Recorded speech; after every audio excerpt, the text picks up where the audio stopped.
So let's talk a little bit about this epileptic encephalopathy triad that's been described by Anne Berg and Ingrid Shefford pretty extensively over the last 5 to 10 years. You have to have seizures in order to have epileptic encephalopathy. I'm sorry, you don't have to have seizures. Let me state that again. You do not have to have seizures. Now, 95% or more of the kids do have seizures, but you don't have to have them. You do have to have abnormal EEG, which is also called epileptiform activity on EEG.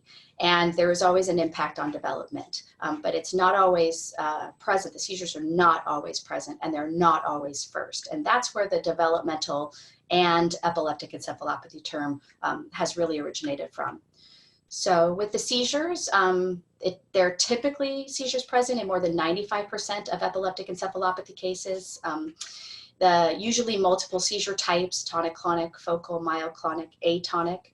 There might be an explosive onset of the seizures, like myotonic atonic epilepsy, but it also might be gradual, like in Dravet syndrome, where the child usually has their first seizure associated with a change in temperature, whether it's heat from being put in a warm bath or a fever, something along those lines. Not always, but usually, and it could be more of a gradual onset.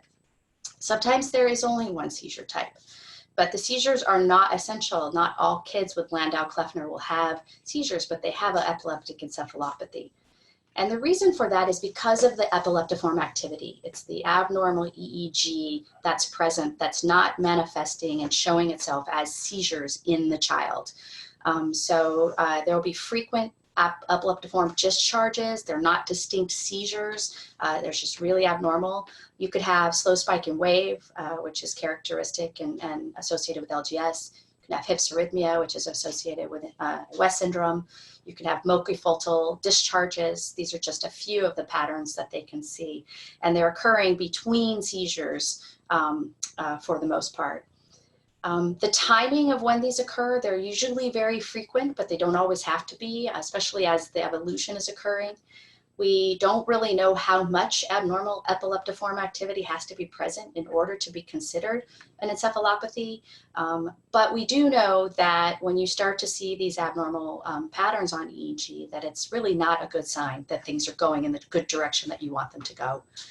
If you've never had epileptiform activity, then you do not have an epileptic encephalopathy or a developmental and epileptic encephalopathy. So that needs to be present. And then there's the impact on development. So for kids with EE, the development can be normal, like they were with my daughter Savannah, or it can be delayed from the beginning. The development could be delayed before the seizures even begin. There can be development, and then the child can plateau for a while, and then develop again, and then plateau again. There can actually be regressions in some children.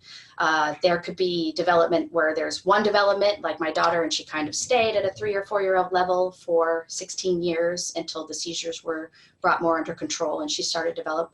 Or there can be these stepwise.